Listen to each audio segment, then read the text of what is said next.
मात्र 0.4% पिछड़े वर्ग की बहाली हुई है सिर्फ आरएसएस की सूची पर। इस देश में विद्यालय, केंद्रीय विश्वविद्यालय और महाविद्यालय में बहालियां हो रही है। आप पॉलिटिकल पार्टी का नाम लीजिए। क्या बोले? आरएसएस का नाम मत लीजिए।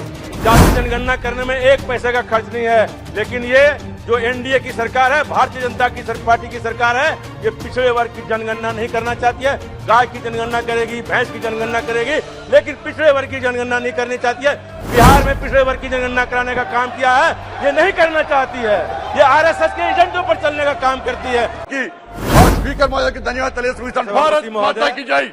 जय। विपक्ष द्वारा लाया गया अविश्वास प्रस्ताव के पक्ष में बोलने के लिए खड़ा हुआ। हम जानते हैं जब 14 का चुनाव हो रहा था, 19 का चुनाव हो रहा था, तो सारे लोग कह रहे थे इस देश में पिछड़ा वर्ग का प्रधानमंत्री बनेगा। पिछड़ा वर्ग का जाति जनगणना करने में एक पैसे का खर्च नहीं है, लेकिन ये जो एनडीए की सरकार है, भारतीय जनता की पार्टी की सरकार है, ये पिछड़े वर्ग की जनगणना नहीं करना चाहती है। गाय की जनगणना करेगी, भैंस की जनगणना करेगी, लेकिन पिछड़े वर्ग की जनगणना नहीं करनी चाहती है बिना पैसे के खर्च से।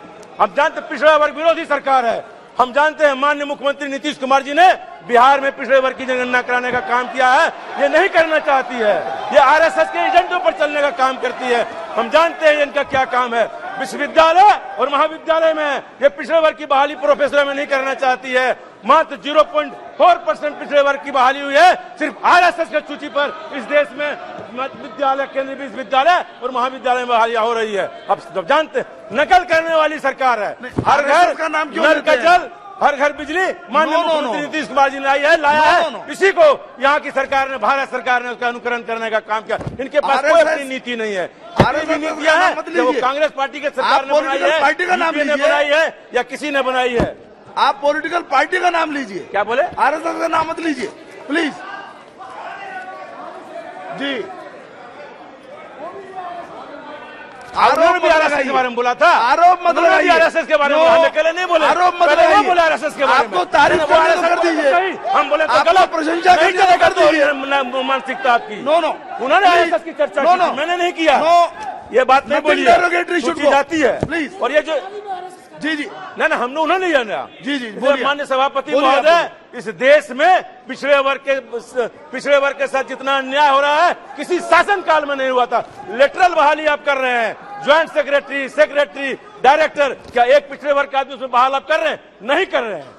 ये घोर अन्याय है पिछड़े वर्ग के साथ। जब इलेक्शन आएगा तो पिछड़े वर्ग के जो मतदाता हैं, जिनको इस सरकार ने ठगने का काम किया, तथाकथित पिछड़ा वर्ग का मुख्यमंत्री इस बार मुख्य प्रधानमंत्री को लोग बता देगा कि आप कितना पिछड़ा विरोधी है। ये बात सब जानता है। आपके कैपिटलिस्टों की सरकार है ये पूंजीपतियों की सरकार है।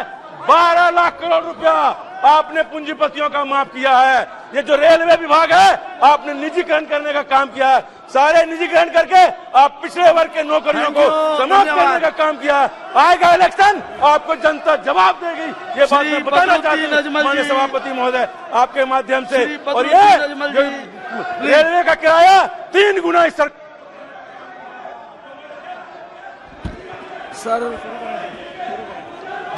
मैं आपका आभारी हूँ। थैंक यू सर, मैं आपका आभारी हूँ। आपने मुझे इस अहम विषय के ऊपर बोलने का मौका दिया।